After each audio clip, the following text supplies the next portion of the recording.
I don't know what happened to me or one day it was the same or not the same, I don't care about it.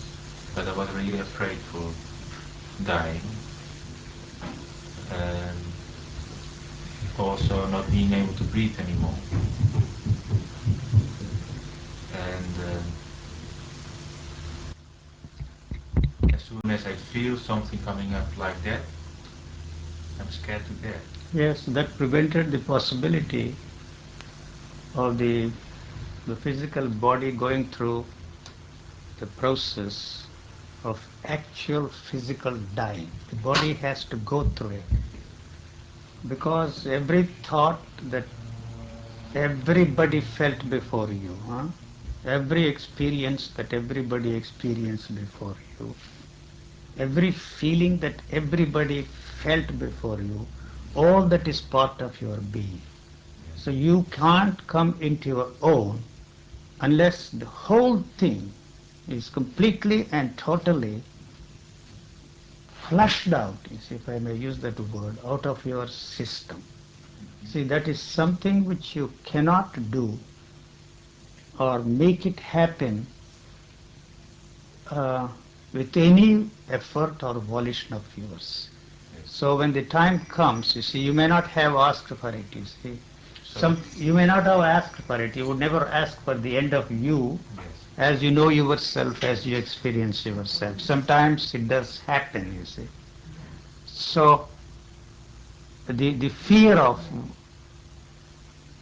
something coming to an end, the fear of what you know, as yourself and as you experience yourself, prevented the possibility of the whole thing snapping out there.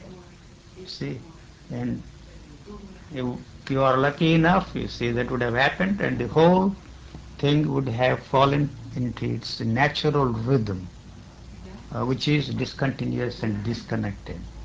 See, that is the way, see, the thought functions. There is no continuity of thought. And the only way it can maintain its continuity is through the constant demand for experiencing the same thing over and over and over again. So what is there is the knowledge you have about yourself and about the world around you. And the world around you is not quite different from the world you have created for yourself inside of you. Hmm? I don't want to give a talk. So, um, what you are frightened of is not you, but that movement of thought is frightened of is the continuity coming to an end. Yes. So, it is interested in finding out, or it projects, you see, always the fear, you see. When I You was know? 2, I also drowned Yes, and I couldn't get air. yes. So I think that's an excuse. True, but But you see, it's not an easy thing, to go through that. It's a tremendous effort on your part to prevent the whole of thing being sucked into something like a vacuum cleaner, You see, the whole of your energy, everything that is there, is drawn into something like, which is sucking everything that is there into this sort of vacuum cleaner. See, that's a very frightening situation. yeah, So the fear is its protective mechanism. The fear is the protective mechanism. I see. So the physical fear is altogether different. The physical fear is very simple, you see. That physical fear is there only for the survival of the living organism. So you have, through your thinking and experiences, built on the foundation of the physical fear, which is essential for survival, what you call, you see, a psychological fear. You see, the fear of what you know coming to an end. So the body uh, knows that, you see, it is immortal. I very deliberately use the word immortal because nothing there comes to an end. See, the way it is put together, when what you call clinical death takes place, it breaks itself into its constituent elements. That's all that happens. You see, so it may not reconstitute again and create. You see, the body, uh, which is which is which you think is yours, and at the same time, see, when once it breaks itself into its constituent elements, it provides the basis for the continuity of life. So it may not be of any consolation or great feeling of happiness to the individual who is dying, but this becomes, you see, the food for the millions and millions of bacteria. You know that? So even assuming for a moment that you resort to the cremation, as they do in some countries, the carbon which is the resultant of the burnt body provides, you see, the basis for something coming out of the earth. You know, it's some tiny little flower coming out of the earth, where you see you dump all this, you know, the ashes. So nothing here is lost. So when there is actually a physical danger, the danger of the extinction of your physical body, which you think is yours, then everything that it has at its resources throws into that situation and tries to survive in that particular moment. I don't know if you have ever noticed, when there is a real physical danger, your thinking mechanism is never there to help you. Never there. So you can plan ahead, you see, of every possible situation and be prepared to meet every kind of a situation in your life, but actually when there is a physical danger, all your planning and all your all that you have thought about, you see, to be prepared to meet every kind of a danger in every kind of a situation, it is just not there. So it has to fall back on its own resources. So if for some reason it cannot renew itself and survive in that particular situation, it goes merrily and gracefully.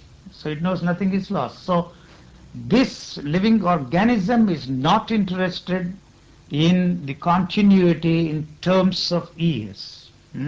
So this is functioning from moment to moment. You see, all these, the religious people who are trying to interpret the religious texts in terms of living from moment to moment, is a thought-induced state of mind, you see. So the sensory perceptions function from moment to moment. There is no continuity of your physical seeing, there is no continuity of your physical hearing, there is no continuity of your smelling, there is no continuity when you eat something, there is no continuity in the sensory thing called the sense of touch. You see, they are all disconnected and disjointed.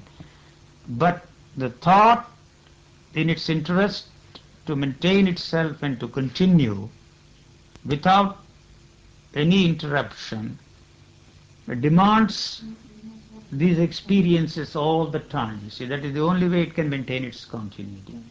You know, so the body functions in a completely different way, and it is not interested in the activity of the thought. The only thought that is necessary for this body is the thought that it has to use for the survival of the living organism. Even, you see, if you do not feed this body, it is not concerned about it. You see. So it has a certain resources which you have built up, you see, through years of your eating. It falls back and lives on it. When that is finished, it goes. So for a day or two, probably you feel the hunger tantrums. At the same time, you regularly eat. But the body is not really concerned whether you feed the body or not you feed the body. So at the same time, it is foolish and perverse not to feed the body.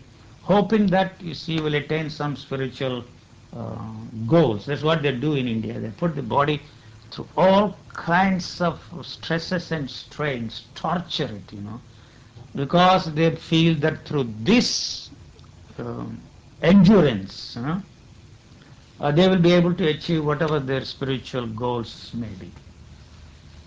So you see, there is nothing that you can do to make that happen through any will of yours, through any effort of yours, through any volition of yours. So that is the reason why I always maintain that if this kind of a thing happens, it is not something mysterious. You see, the thought falling into its natural rhythm of discontinuous and disconnected functioning. That's all. That's all that is there. So then thought is in harmony with the sensory perceptions, the activity of the senses. So there is no conflict there, there is no struggle there, there is no pain there. There is a harmonious relationship between the two.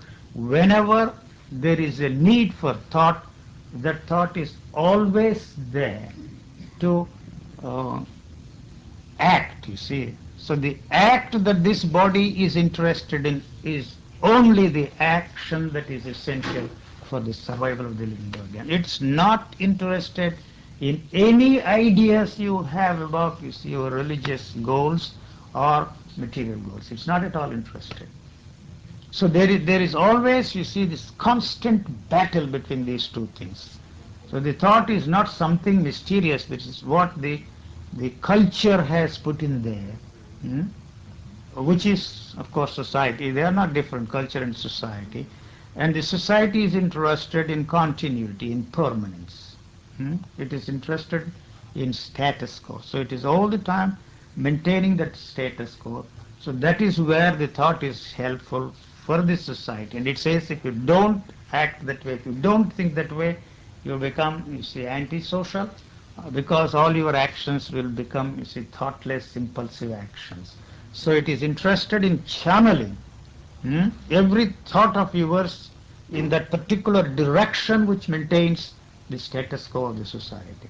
So that's why there is basically, essentially, and fundamentally a conflict between these two. The culture, which is not yours, which is not mine, but we have adopted that, accepted that, to use it as a means of survival. That's all. So that has a momentum of its own, totally unrelated to it. As long as you use that, so long you are not an individual at all. You can become an individual only when you break away from the totality of that wisdom. So there is no such thing as your mind or my mind. Maybe there is such a thing as the world mind. It's where all the cumulative knowledge and the experiences thereof is accumulating and passed on from generation to generation. So we have to use that to function in this world sanely and intelligently. If we don't use it, you see, as I was saying the other day, we will end up in, a funny form and sing the Looney Tunes and merry melodies. So you don't want to become part of the society, you give up, you see, there, and that's the end of you. And the society is still interested, you see, in fitting every individual into that framework and maintaining its continuity. I don't want to give a talk.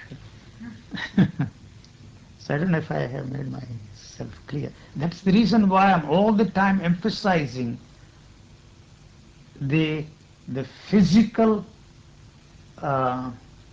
aspect, you see, and not with the idea of selling out something, you see, but to emphasize this and express it in what you call enlightenment, is liberation, moksha, mutation, transformation, only in pure and simple physical and physiological, you see, both same physical and physiological, but to emphasize, I use those two words, physical and physiological terms, and there is absolutely no religious content to it and no mystical overtones or undertones to this functioning of the body.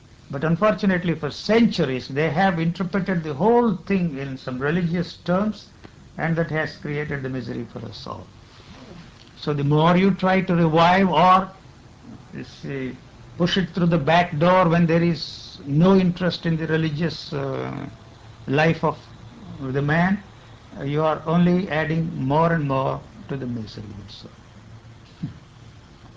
So I'm not interested in propagating this. You see, this is not something which you can make it happen, nor is it possible for me to create that, you see, hunger which is essential to understand anything. you know. So uh, I repeat this again and again, but repetition has its own charm. um, you see, you are assuming for a moment that you are hungering from spiritual attainments, and you're all the time reaching out to reach your goal. And so you see, naturally, you see that there are so many people, you see, in the marketplace, ugly saints, selling all kinds of shoddy piece of spiritual goods. For whatever reason they are doing it, it's not our concern. But they are doing it, you see. They say it is for the welfare of mankind, you see, and then you see they do it out of compassion for mankind and all that kind of a thing. All that is bullshit anyway. So what I'm trying to say is that you are satisfied, see, with the crumbs they throw at you, and they promise that one day they are going to deliver you a full loaf of bread. That's just a promise. They cannot deliver the goods at all. They just don't have it. So they can only cut it into pieces and distribute it to the people. And when people ask me some questions, you see, I answer in a very funny way the question about Jesus, materializing loaves of bread. I said, and I and repeat it, that he did not materialize loaves and loaves of bread, but he just cut whatever bread was there available into small bits and distributed it, you see, to everybody there. Naturally, you want to attribute some miracles and all kinds of things. But what I'm trying to say is that hunger has got to burn itself out. Every day I'm saying the same thing, but using different words, you see, putting these things in different places. That's all that I can do. My vocabulary is very, very limited, so I have to use the words again and again and emphasize the same thing all over again to point out that the hunger, if there is, you see, to find out for yourself and by yourself, it has to burn itself out, you know. So there is no use feeding yourself with all this kind of junk food, you see. There is no use of your waiting, you see, for something to happen to satisfy your hunger. So there is no point in satisfying that hunger. The hunger has to burn itself out. Literally, it has to burn itself out. Not the physical. Even physical hunger has to burn itself out so that the physical death can take place. So that just the way you feel thirsty, you are satisfied with these dozens of quench thirsters that they are advertising, Pepsi Cola, Coca-Cola, Fanta, God knows what. You see, all of them. So they are all supposed to be the thirst quenchers, but they really do not do anything there. The thirst for it has to burn itself out. You know, actual dehydration of the body takes place. Thank God the physical body has a certain things to protect itself when a physical dehydration takes place. I don't know if you have meditated for hours and hours. The whole body reaches a point where the dehydration takes place. Then you have these lifesavers there, you see, in your body, the saliva. There is a profuse saliva coming out, you see, to quench your thirst and save you in that particular situation. When you push this body to do certain things, through meditation, through yoga, all kinds of things people do, overdo these things. So there is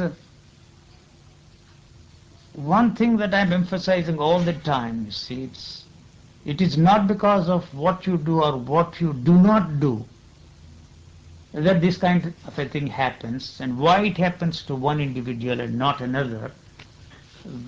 There is no answer to that question. I assure you that it is not the man who has prepared himself, you see, or purified himself for whatever reason to be ready, you see, to receive that kind of a thing. It is the other way around, you see. So it hits, you know, it hits at random. That is the way the nature operates.